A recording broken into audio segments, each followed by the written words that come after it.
Poštovani gledaoci, nalazimo se trenutno na nadmorskoj visini od približno nekih 500 metara i u šumama Avale. Po najnovijim informacijama ovdje su se pojavila neka čovjekolika čudovišta i mi ćemo sada pokušati da ih snimimo aparatom našim. Vidimo. Kažu da se kriju u žbunju.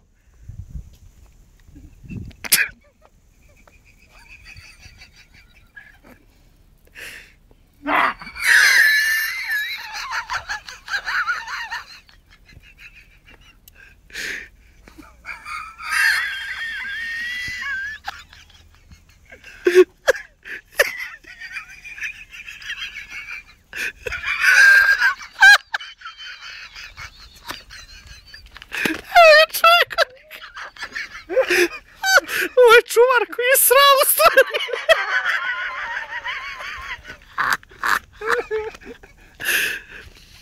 Gasi to sranje. Ide sad budi ti. Kao što ste vidjeli, čudovišta nema, samo čuvara koji se...